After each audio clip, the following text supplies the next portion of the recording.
Retour plateau dans Actu Hebdo, je le disais, on parle de l'actualité sportive et on commence par la plus récente, Coton Football Club, qui a amorcé sa reconstruction comme l'a annoncé ses dirigeants il y a de cela quelques semaines. Coton a lancé officiellement son opération de reconstruction avec la nomination d'Ibrahim Da Silva à la tête de l'équipe première. Il s'agit bien évidemment de l'entraîneur principal de la formation de Coton Football Club. Le technicien béninois prend les rênes pour une mission bien connue, c'est celle de bâtir un collectif compétitif en vue de la nouvelle saison. Il s'agit de la saison 2026-2027. Deuxième information pour Actu Hebdo, on parle du Bénin qui a décroché la médaille de bronze à l'occasion de l'Open de solidarité en France le week-end passé. L'Amazone Selena Lindé a décroché la médaille de bronze pour le Bénin qui, à l'issue bien sûr d'une compétition très relevée. L'Amazone s'est imposée dans sa catégorie avec une performance remarquable. On passe à une autre information, toujours au plan des performances réalisées par le Bénin. On parle de collectif à présent. Le Bénin qui boucle sa participation avec un bilan remarquable au championnat ouest africain d'athlétisme U18 et U20 Dakar 2026. Engagé avec une délégation de 8 athlètes, le Bénin termine la compétition avec 10 médailles. 3 médailles d'or, 2 médailles d'argent et 5 médailles de bronze. Au-delà des médailles, les athlètes béninois ont réalisé des performances prometteuses, confirmant le progrès constant de l'athlétisme national et le potentiel de cette nouvelle génération. Ce bilan récompense le travail mené par les athlètes, les entraîneurs, les clubs, ainsi que l'ensemble des acteurs qui œuvrent pour le développement de l'athlétisme béninois.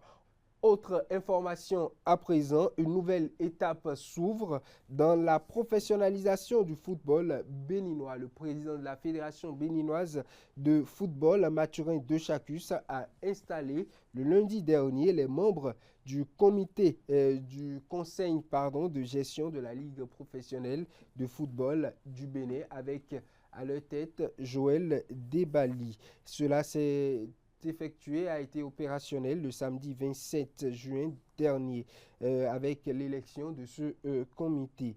La cérémonie s'est tenue en présence de plusieurs personnalités et bien évidemment des membres du comité exécutif de la Fédération béninoise de football et c'était bien évidemment au siège de la FBF.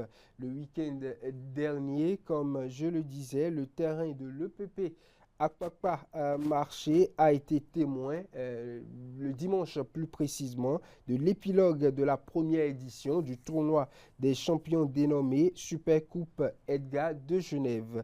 Initiative de Edgar de Genève lui-même, béninois résident à Genève en Suisse.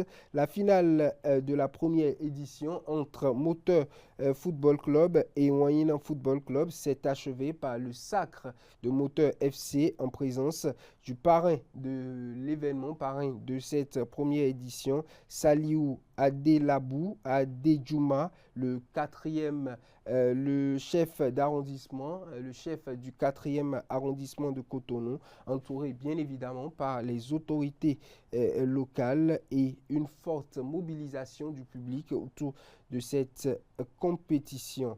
On parle à présent des scolaires où le tirage au sort de la 6e édition du championnat national scolaire a été effectué le mardi en prélude à la phase finale prévue du 11 au 18 juillet au stade Omnisport de Grand Popo. Les établissements qualifiés connaissent désormais leurs adversaires du premier tour. À l'issue de cette cérémonie, le directeur général de l'Office béninois du sport scolaire et universitaire, le docteur Victor Soumon-Lanouin, a assuré que les dispositions nécessaires en matière de sécurité, d'hébergement, de restauration et d'organisation ont été prises pour garantir le bon déroulement de la compétition. Dernière information à présent, on parle de la Coupe du Monde qui a connu la victoire le mardi dernier du champion en titre, le champion en titre de l'Argentine, qui est venu à bout de l'équipe de l'Égypte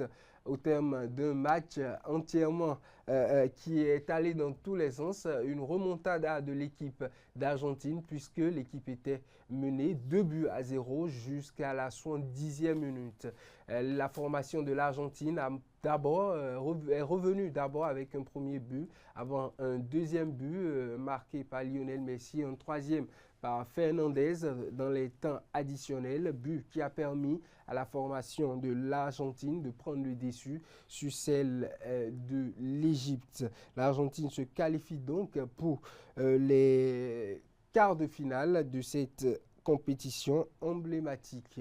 On retrouve encore dans la soirée et du mardi la dernière huitième de finale qui a opposé la Suisse à la Colombie. Les deux équipes se sont séparées sur le score nul de 0 but partout au terme du temps réglementaire et au terme des prolongations. C'est la séance de tir au but qui a départagé les deux équipes, faisant de la Suisse l'équipe vainqueur de cette confrontation. Un peu plus tôt, la Belgique est venue à bout des États-Unis et dans les autres huitièmes de finale, on observe la victoire de l'Espagne sur le Portugal, la victoire de l'Angleterre sur l'équipe du Mexique, la Norvège a dominé le Brésil, la France a eu la victoire face au Paraguay et le Maroc s'est imposé face au Canada. Maintenant, les phases de quart de finale s'annoncent déjà avec des rencontres très intéressantes qui vont démarrer à partir de ce jeudi. On aura la France face au Maroc à 21h, suivi du match opposant l'Espagne à la Belgique le vendredi. La Norvège et l'Angleterre se rencontrent le samedi et l'Argentine et la Suisse vont s'opposer le dimanche à 2h du matin.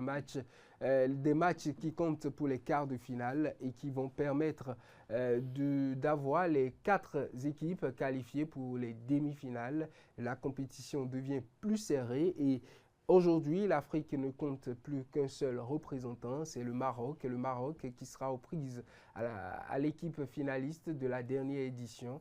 La France qui a un parcours aujourd'hui sans faute depuis le démarrage de cette compétition. Mesdames et messieurs, c'est tout pour l'actualité sportive. On se retrouve avec nos invités dans le décryptage.